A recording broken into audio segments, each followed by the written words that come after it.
So I've been testing monitor settings for a while now, across TN, OLED, IPS, and I keep seeing the same things. People either leave most settings on default or they copy some setup from a Reddit thread that was written for a completely different panel, and both of those are a problem. Now there are only about 10 settings that actually matter for competitive play, so that's what this video is. And also there's one particular setting that basically every online guide gets wrong. But before we get there, let's start with section number 1, motion clarity. Now here we have like two settings that both deal with how clean your image looks when stuff is moving on screen. So let's start with overdrive. So when you're in game and something moves, the player, the map as you turn, you might notice these blurry trails behind it. Now that's called ghosting. Overdrive is what your monitor uses to speed up pixel transitions to reduce that. And obviously people will max it out, because normally faster should be better. But except when you max overdrive, your pixels get hit with so much voltage that they overshoot. They will just blast past the colors they're supposed to land on, and you end up with these bright white halos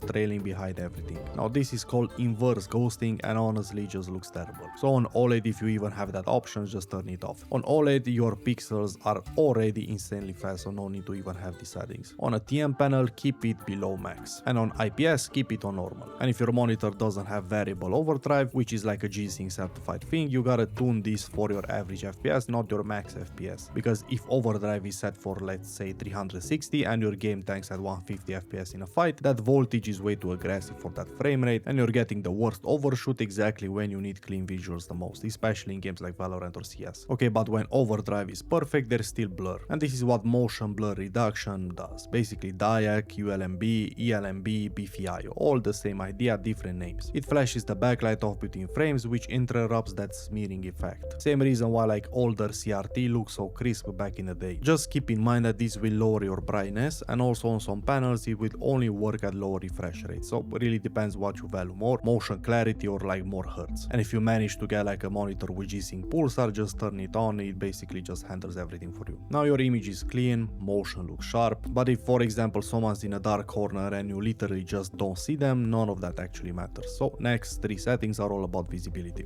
First, let's start with black equalizer, or shadow boost, night vision, dark stabilizer. Every brand has their own name for it. Now what it does is takes the dark areas on your image and leaves them brighter. Just the dark parts though. Your highlights, your bright areas, those stay the same. It's not like cranking your brightness slider which makes everything brighter, including the stuff that's already bright enough. It just leaves up the areas that you don't really see. Now usually you want these in the mid-range or whatever scale your monitor gives you. The sweet spot where dark areas are readable but you still have enough contrast to judge distance and depth. And on some newer panels you even have like an AI version of this that's actually really good. Now the next setting is gamma, and this one is a bit different. It controls the overall brightness curve of your entire image, not just the dark parts. Now your monitor probably ships at 2.2, and to be honest I wouldn't really change it. That's usually the norm and what works best across all games and even movies and stuff like that. And next we have color vibrance, and this one is about making player models pop against the environment. More saturation means your brain picks up the target faster against the muted background. It's pretty simple. Now you can adjust this either on your monitor OSD or through your GPU control panel software.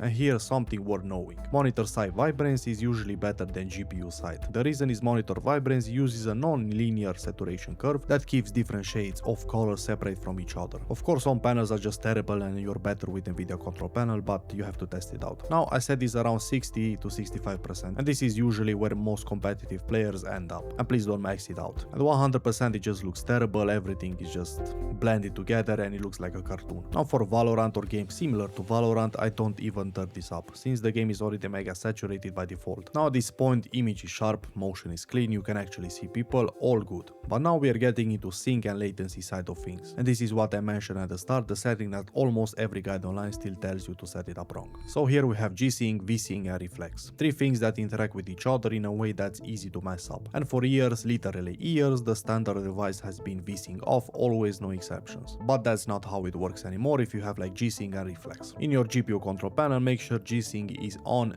full screen. V-Sync you also want to have it on, and in-game you want V-Sync off. Reflex again on, and also enable plus boost. Now what Reflex does, it caps your frame rate just under your monitor max. So on a 360Hz panel you'll sit around like 320. That means you're already inside the G-Sync range. Now the V-Sync in your driver, it never actually kicks in. It's literally just a safety net stopping your frames for going over the G-Sync ceiling. So you should get like 0 tearing with latency that's as low or even lower than running uncapped with V-Sync off. Now from what I've personally tested, it feels pretty good. You have like legit 0 tearing or problems like that. But if you have enough FPS to always be above your monitor max refresh rate, there is no point in having this turned on, just from my own opinion, and also based on what a lot of pro players are doing. Now this is mostly used for those 1% lows. Since I have like a 480Hz monitor and my PC hasn't been updated in 2 years, for me personally I keep it on since my average FPS is never like above 480. So if your game doesn't have reflex, same idea, just cap your FPS manually, refresh rate -3. So if you have like a 144Hz monitor, you should have like 141. Now we have latency sorted, but now if you play at a lower resolution than your monitor's native, the next two settings decide whether your image stays sharp or turns into a blurry mess. Next we have section 4, scaling and sharpness. Pretty simple framework here. If you're not at your monitor's native resolution, something needs to upscale the image. Your GPU can do it or your monitor can do it. Now use GPU scaling. Modern GPUs have dedicated hardware for this that add basically nothing in terms of latency. Now monitor scalers, especially on a budget panel, can add processing delay that you don't really want. Set it up in your GPU control panel and make sure it says GPU not display. Now once your scaling is set, next we have sharpness. This is supposed to bring back detail that anti-aliasing softens, and it does at moderate levels, but cranked up you get like bright outlines around edges and especially around your crosshairs, which is again is mega annoying. Now this should be like in the middle of the scale. And another big thing, if you're running DLSS or FSR, those already sharpen the image on their own. If you stack monitor sharpness on top, you get this shimmery over processed look that actively distracting. And next you have a quick one, a setting that causes way more stress than it should. And I'm talking about display stream compression. Now at higher resolutions and refresh rates, the signal exceeds what your cable can carry natively, so your monitor compresses it to fit. And people see compressions and panic. Must add lag and must hurt quality. Now it adds microseconds, not milliseconds, just microseconds. You cannot even perceive it. You don't need to nerf your refresh rate just because DSC is active. That's an overcorrection for a problem that doesn't exist. And next one, this is only for OLED users. Now every OLED panel ships with burn-in protection on by default. It detects your HUD, your minimap, health bar, stuff like that. Anything that stays in the same spot for a long period of time. Now some monitors dim the whole screen during longer sessions, and like the intention is fine, protecting the panel, but when your radar goes dim in the middle of a ranked game, that's a problem. So for competitive, logo detection and static dimming, go to low or off. Pixel shift is fine, leave that on. And a lot of OLED nowadays just have like pixel cleaning, which you can do whenever you're not playing.